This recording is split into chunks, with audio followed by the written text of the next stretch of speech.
মাননীয় অধ্যক্ষ মহাশয়,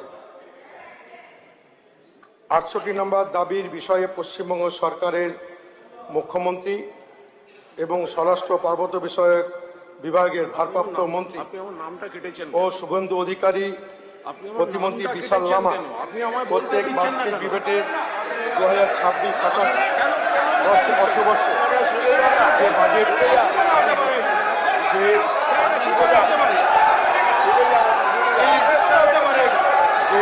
বরাদ্দ পেশ করা হয়েছে, এই পরিপ্রেক্ষিতে আপনি বসুন।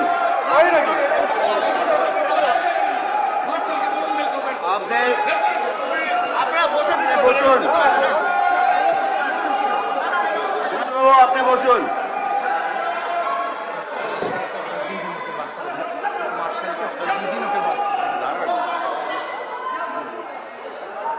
এই কুণাল বাবু এখানে বসুন।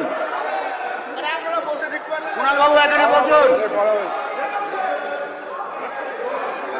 ছিঁড়ে যা না, ছিঁড়ে যেয়ে বলুন, ছিঁড়ে যেয়ে বলুন। কুণাল বাবু, আপনি যদি না বসেন, আমি আবার বলছি, আপনি যদি না বসেন আমি বার করে দিতে বাধ্য হব আপনাকে।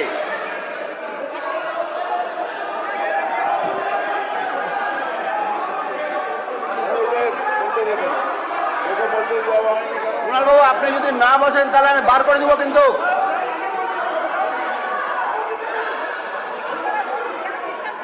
আপনাকে কি বলছি, আপনি যদি শুনুন, এই কুণাল বাবু বলুন না যে বলুন, আপনি যদি না বাড়ান, আমি আবার বলছি, আপনি যদি না বসেন আমি কিন্তু সাসপেন্ড করে দেবো আপনাকে। বার করে দিন তো ওকে, বার করে দিন একদম ইমিডিয়েটলি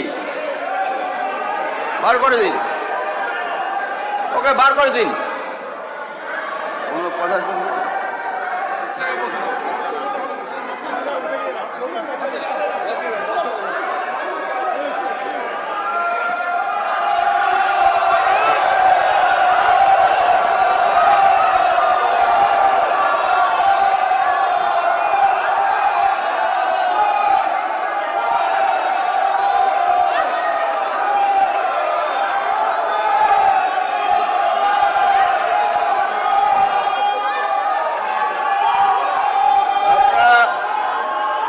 শান্ত হয়ে বসুন। ধন্যবাদ। মাননীয় স্পিকার স্যার, আবার টাইমের দিকে একটু লক্ষ্য রাখবেন।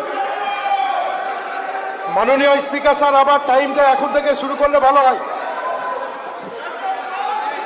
মাননীয় অধ্যক্ষ মহাশয়,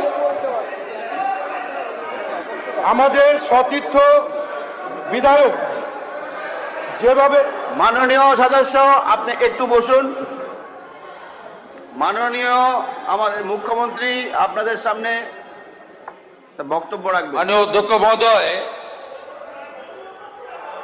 প্রতিবাদ অনেক রকম হয়, এখানে 5 বার 7 বার 8 বারের বিধায়করাও আছেন। এইরকম অসভ্যতা আমি বিধানসভায় আমরা আগে দেখিনি। আমরাও বিরোধী দলে ছিলাম, শাসক দলে ছিলাম, আছি।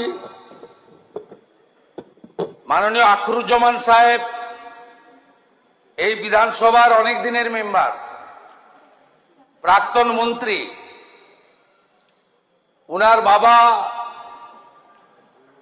হাবিবুর রহমান সাহেব মুর্শিদাবাদ জেলার আপামর মানুষের একজন শ্রদ্ধেয় ব্যক্তিত্ব।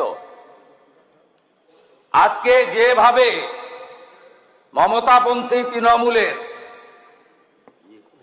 একজন সদস্য তাকে কার্যত শারীরিকভাবে নির্যাতন করতে এগিয়ে গেছিলেন, আমি মুখ্যমন্ত্রী হিসাবে এবং লিডার অব দি হাউস হিসাবে এর তীব্র নিন্দা করছি।